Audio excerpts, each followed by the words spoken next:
بھٹک جاتا ہے یا کفار کے نرغے میں آ جاتا ہے تو حضرت خضر علیہ السلام ان کی مدد فرماتے ہیں۔ ترک نسل میں یہ عقیدہ بہت مضبوط ہے۔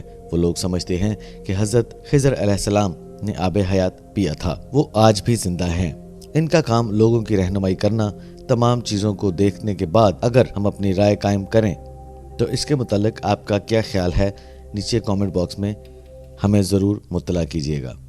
موت کے حوالے سے تو قرآن پاک میں صاف صاف الفاظ میں ہمیں یہ بات بتا دی گئی ہے کہ ہر نفس جو زندہ ہے اس نے موت کا ذائقہ چکھنا ہے۔ اس کا مطلب یہ ہے کہ کوئی بھی نفس قیامت تک زندہ نہیں رہے گا، اور اس بات کا اعتبار کرنا کہ آب حیات اس دنیا میں ایگزسٹ کرتا ہے کہ نہیں، اس میں اختلاف پایا جا سکتا ہے۔ لہٰذا اگر کسی جگہ پر قرآن و سنت کے مترادف کوئی چیز آپ کی اصلاح کرنے میں آپ کے آڑے آ جائے تو ہمیں چاہیے کہ اس سے اجتناب کریں اور قرآن و سنت کا دامن مضبوطی سے تھامے رکھیں۔ تو اس طرح خواتین و حضرات، ہمیں کچھ تو خلاصہ ملتا ہے کہ جو بات قرآن و سنت اور احادیث کی روشنی میں نہیں ملے وہ سچ نہیں ہو سکتی۔ لہٰذا ہمیں ایسی باتوں سے، ایسی افواہوں سے یا ایسی کہانیوں سے اجتناب کرنا چاہیے جس کی تفصیل قرآن و حدیث اور کتاب الہی کہیں نہیں ملتی۔ حضرت خضر علیہ السلام حضرت ذوالقرنین کے وزیر اور جنگوں میں علمبردار رہے ہیں۔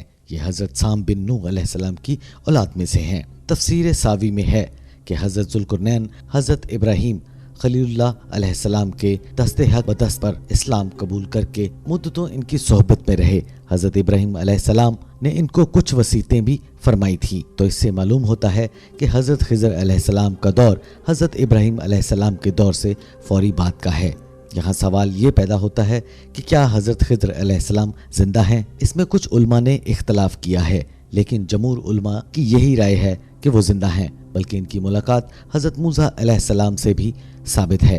حالانکہ آپ کا دور حضرت موسیٰ علیہ السلام سے کئی سو برس پہلے حضرت ابراہیم علیہ السلام کے دور سے فوری بات کا ہے۔ تفسیر روح البیان میں ہے کہ حضرت یوسف علیہ السلام جو کہ حضرت ابراہیم علیہ السلام کے پڑ پوتے ہیں، اس کے درمیان اور حضرت موسیٰ علیہ السلام کے درمیان 400 سال کا فرق ہے، تو اس لحاظ سے حضرت موسیٰ علیہ السلام حضرت خضر علیہ السلام سے تقریباً 600 سال بعد پیدا ہوئے ہوں گے۔ امام بدر الدین عینی صاحب شرح بخاری نے اس کے متعلق لکھا ہے کہ جمہور کا مذہب یہی ہے اور صحیح بھی ہے کہ وہ نبی تھے اور وہ زندہ ہیں۔ اسی طرح خواتین و حضرات، اگر کوئی واقعہ، کوئی قصہ، کہانی قرآن سے ٹکراتا ہے تو ہمیں اس کہانی کو چھوڑ کر قرآن کے دامن کو تھام لینا چاہیے، اور ہم نے تمام چیزیں کھول کر تفصیل کے ساتھ آپ کے سامنے رکھ دی ہیں۔ قرآن و سنت کا اس پر کیا موقف ہے، علماء کرام کا آپس میں کیا تعلق ہے، وہ کھول کر آپ کے سامنے بیان کر دیا ہے۔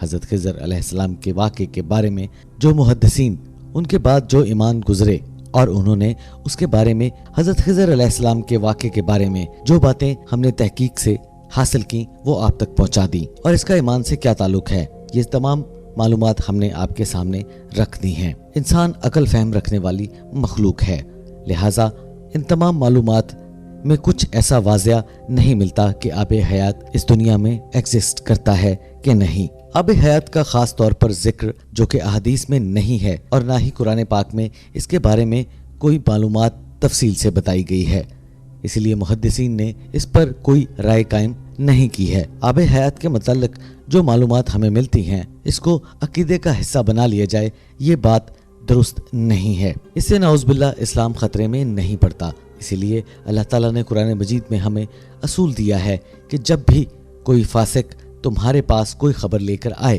تو اس کی تصدیق کر لیا کرو۔ تو اس کے لیے جس طرح کا بھی یہ واقعہ آپ کے سامنے رکھے تو ہمارا بھی بنیادی فرض بنتا ہے کہ ہم ان کو قرآن و سنت کے مطابق اس بات کی تصدیق کریں اور اس پر یقین کریں۔ خواتین و حضرات، ہم نے قرآن و سنت اور احادیث کی روشنی میں اس بات کا خلاصہ کرنے کی کوشش کی ہے کہ آخر آب حیات اس دنیا میں ایگزسٹ کرتا ہے کہ نہیں، اور کیا حضرت خضر علیہ السلام ابھی تک زندہ ہیں، جس کی وجہ یہ ہے کہ انہوں نے آب حیات پیا ہے۔ اس بارے میں ہماری تو یہ رائے ہے کہ یہ ایک فلسفہ، کہانی اور مفروضہ ہے، لہٰذا آپ کی ہر لحاظ سے اپنی رائے ہو سکتی ہے، کسی کی رائے کو مسترد کرنے کا کوئی حق حاصل نہیں ہے۔ خواتین و حضرات، اگر آپ کو ہماری یہ ویڈیو پسند آئی ہے تو اپنی رائے کا اظہار نیچے کامنٹ باکس میں ضرور کیجیے گا۔ آپ کے کامنٹس ہمارے لیے محترم ہیں۔ اپنا اور اپنے ارد گرد والوں کا بے حد خیال رکھیے گا۔ انشاءاللہ نیکسٹ ویڈیو میں کسی نئے ٹاپک کے ساتھ آپ کی خدمت میں حاضر ہوں گے۔ تب تک کے لیے اللہ حافظ۔